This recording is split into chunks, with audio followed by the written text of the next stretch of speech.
All right, this is part two to the beef between Tupac and Ice Cube. And the only reason why I'm splitting it up in different, parts and sections because I don't want to make one long ass 20, 15-minute video about the situation. But yeah, let's continue with the story. But anyway, what was all last time? Okay, so yeah. So Pac and Cube, they met in '89 for the first time, and it was cool and tight. And because Q in 1990 he was coming out with the song with Yo Yo. You can't play with my yo yo and all that shit. So yeah. And then they saw each other again in '91. This was in Cali in LA. Because there was a big sorry, um oh cough or whatever that I got. But they had this like little get together party in '91 where I had Q, Pac, and Yo Yo, and they all was there kicking in and having a good ass time or whatever. And again, it was cool. They headed off, and then what had happened was when Pac had went to jail. This was when Q was doing his old thing. This was like around '93, '94. No, let me go back to '93 because they saw each other again at the Poetic Justice premiere, which started Tupac and Janet Jackson. They saw each other there, and then right after that, Pac went to jail because because right at that I think was this was around the time when in '94, they came out with the Natural Born Killers with Cube and Dre, with Cube and Dr. Dre, because Pac was in that video. If you look at that video, Natural Born Killers with Dr. Dre and Ice Cube, Tupac is the dude that at the end he shoots. He's the one who kills Ice Cube in the video. Who shoots Ice Cube at the end of the video of Natural Born Killers. So yeah, if you look that video up, and then what happened is technically I think around that time this was when Pac went to jail. You know what I'm saying? Because he had the little rape charge or whatever, which I don't think he did. I don't think Pac committed that rape. That bitch was lying. But anyway, this was one time when he went to jail for that, and then he was in there. You know what I'm saying? Q was out doing his own thing because this was around the time I think he had got down with Mac 10. Because this was right around the time when he was getting ready to form the West Side Connection. Yeah, the West Side Connection gang, which they was gonna make this into like he was trying to make it into like a mini NWA, with him, Dub C, and Mac 10. So he linked up with Mac 10, you know what I'm saying, and he fucked with him. He hit it off with him pretty much because where Cube had met Mac 10 and Dub was at, he was like fucking around with, like, cause Cube around in the early '90s, he was like fucking around with, like the South Central and all them areas. But then he started going to like Inglewood and all them areas, which is where like from like Mac 10 and Dub C was from, like where all the like serious Crips and shit was at, the serious Crips and Blood. So, cause he Q wasn't really from over there, but fucking with Mac 10 and Dub C, he could go over there. So, he fuck with them. He go over there do his own little thing, and he see like okay, what I'm saying, I fuck with these dudes. They cool. I can make this into like an NWA because they was very West Coasting, just like Cube was. You know what I'm saying? It was very hardcore. Mac 10, he had a lot of good hits. Dub C, he was, was like Cube, ready to throw up the W or whatever. And then what happened is Pac get out of jail. This was like '94, he get out. All right, Pac get out of jail. He got with Death Row doing his own little thing or whatever. And then the shit that happened with Tupac and Biggie and Faith Evans or whatever.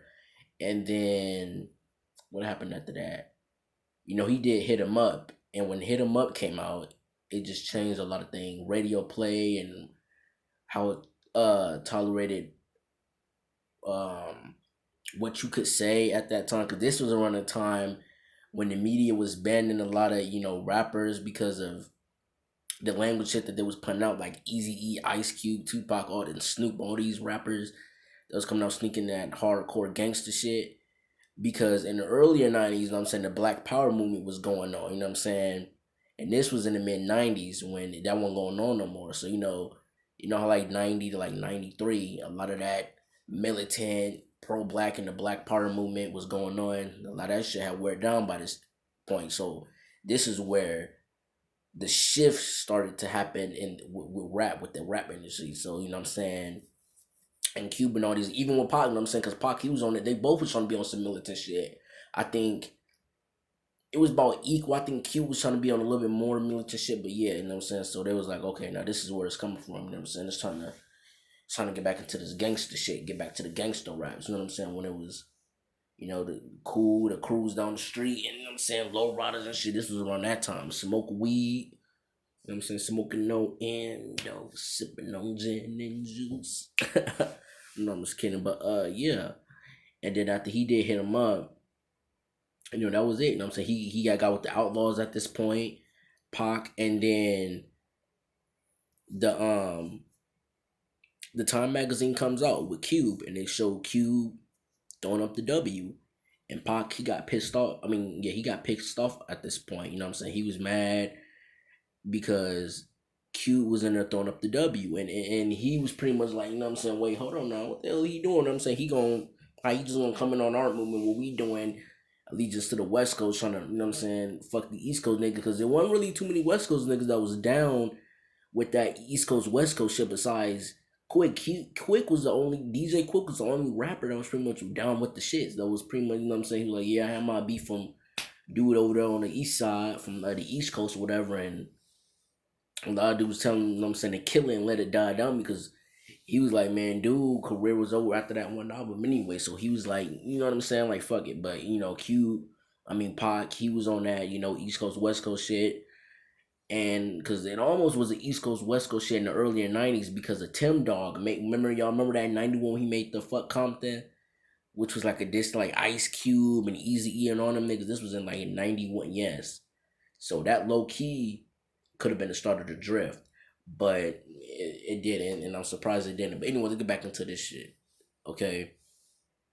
So when he saw that what's name, Pac got pissed off and he wasn't having it. He was like, you know what, I'm gonna talk to him. I'm gonna try to reach out to Q because he was like, you know what I'm saying, this is wrong. You know what I'm saying? He was like, now if I let Q get away with this, everybody gonna try to come out with these hit 'em up songs. You know what I'm saying, with the diss tracks on, because they came out.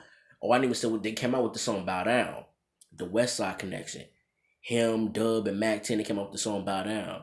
So y'all remember that song in '96? Bow down when you come to my town. Bow down when I'm around. And I'm saying that in the music video, they had an East Coast rapper kissing the ring to the West Coast. You know what I'm saying? They had like Cube sitting like in the chair, like in the throne. He had on like the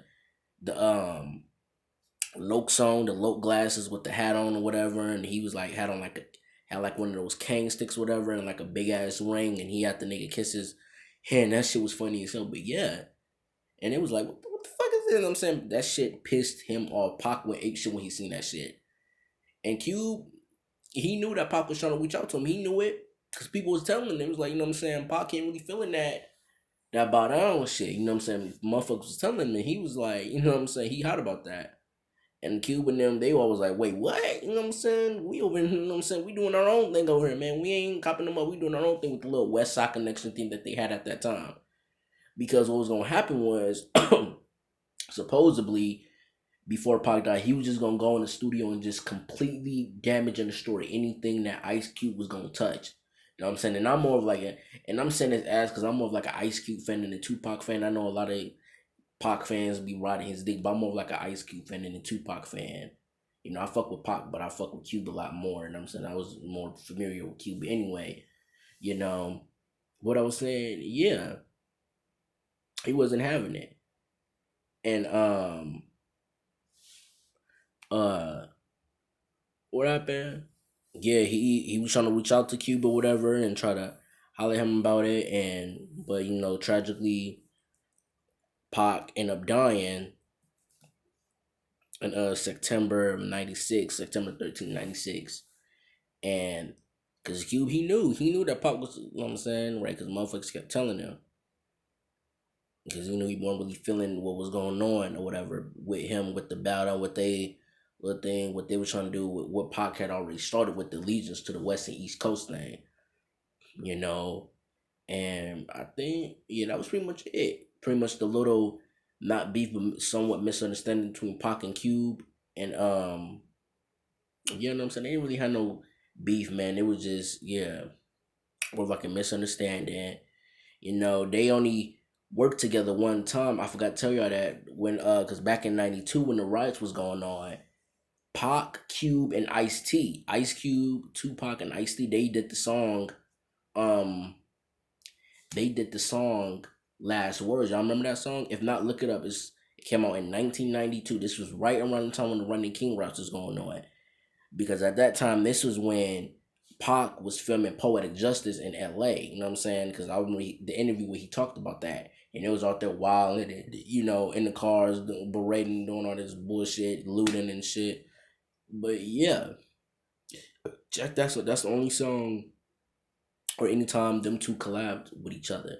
Because, you know, Pac had collabed with a lot of motherfuckers from the West Coast. I think Easy E was like one of the few niggas that he didn't collab because he collabed with Cube, Dre, and Snoop. Yeah, because, you know, Snoop was done with Death Row too, with the Dog Pound. So, but yeah, guy. Anyway, that's the end of this video. I just want to touch on that situation because I didn't notice this until recently. And I'm saying this little shit. It wasn't a big situation, but I just thought I'd talk about it, even though it's like this small. But you know, and yeah, stay tuned for other videos and other content. I'm making all type of videos about all type of content and different things. So yeah, stay tuned.